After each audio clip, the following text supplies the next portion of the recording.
ये है talks news network और आप देख रहे हैं पॉलिटॉक्स, राजनीति का कच्चा चिट्ठा।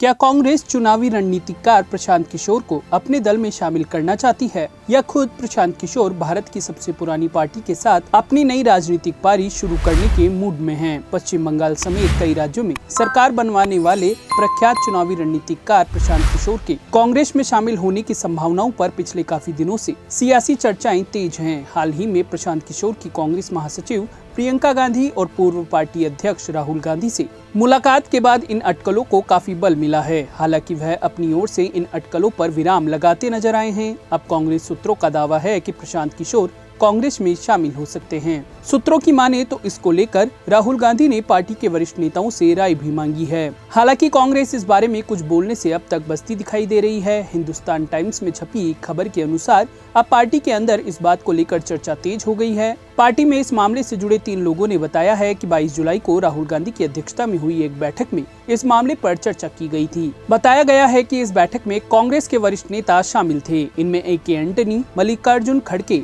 KC वेणुगोपाल, कमलनाथ और अंबिका सोनी सहित और भी नेता मौजूद थे। रिपोर्ट में दावा किया गया है कि अगर सभी प्रशांत किशोर के नाम को लेकर मान जाते हैं तो कांग्रेस में उन्हें महासचिव अभियान प्रबंधन के रूप में महत्वपूर्ण जिम्मेदारी दी जा सकती है। साथ ही ये भी दावा किया गया है कि प्रशांत किशोर ने बीती 15 जुलाई को कांग्रेस को आगे बढ़ाने के लिए गांधी परिवार के सामने एक प्रेजेंटेशन भी दिया था। जानकारी दी गई है कि 22 जुलाई को राहुल गांधी की अध्यक्षता में हुई इस बैठक का मकसद यह जानना था कि प्रशांत किशोर के बारे में कांग्रेस के वरिष्ठ नेता क्या राय रखते हैं। एक कांग्रेस नेता का यहाँ तक दावा है कि पार्टी के पूर्व अध्यक्ष राहुल गांधी अगले कुछ दिनों में इस मामले पर अंतिम निर्णय ले सकते हैं, इसलिए उन्होंने पहले कांग्रेस के नेताओं से राय मांगी है। बैठक में शामिल होने वाले एक वरिष्ठ नेता ने पॉलिटॉक्स को बताया कि राहुल गांधी ने प्रशांत किशोर के पार्टी में शामिल होने पर भी चर्चा की, यानी सिर्फ एडवाइजर न होकर बल्कि एक पार्टी सदस्य के रूप में काम करने को लेकर। बैठक में इस कदम के नफे नुकसान को भी मापा गया है। बैठक से जो निष्कर्ष सामने आया है उसके मुताबिक प्रशांत किशोर का पार्टी में आना फायदेमंद हो सकता है, लेकिन उनका रोल तय होना चाहिए। जदयू के साथ रहे PK के सफर को देखते हुए कांग्रेस पार्टी अपने यहाँ उनके रोल पर कुछ बाउंड्री तय कर सकती है। बैठक में शामिल एक अन्य नेता के मुताबिक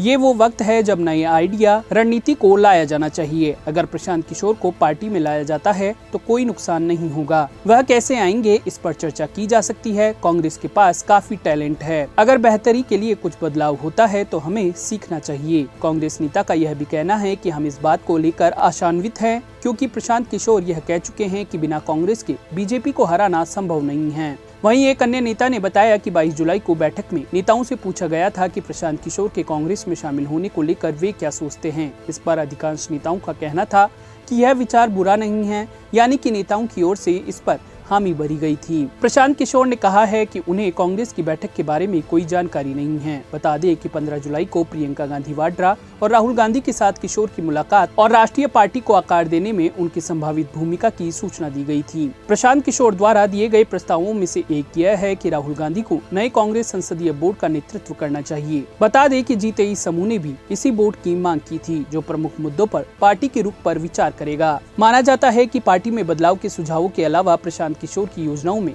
भाजपा के खिलाफ एक संभावित संयुक्त मोर्चा बनाने का विवरण भी शामिल है, जिसकी शुरुआत 2022 के राष्ट्रपति चुनाव में एक आम विपक्षी उम्मीदवार को स्वीकार करने के साथ हो सकती है। इसमें NCP नेता शरद पवार के नाम का उल्लेख किया गया था। बता दें कि प्रशांत किशोर शरद पवार से पिछले महीने में 3 बार मिल चुके हैं।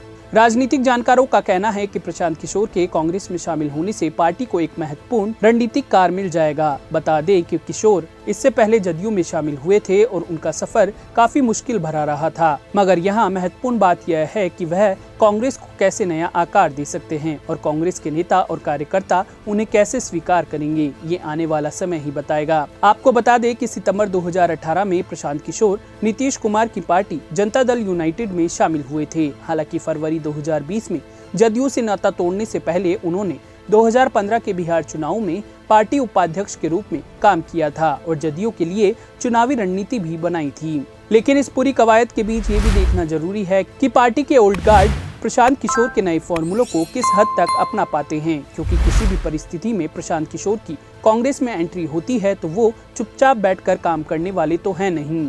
दूसरा, अगर उनके आइडियो पर कांग्रेस के नेताओं ने अमल नहीं किया तो उस स्थिति में क्या होगा? क्या प्रशांत का रोल रहने वाला है पार्टी में? इस पर भी सभी की नजरें टिकी हुई हैं।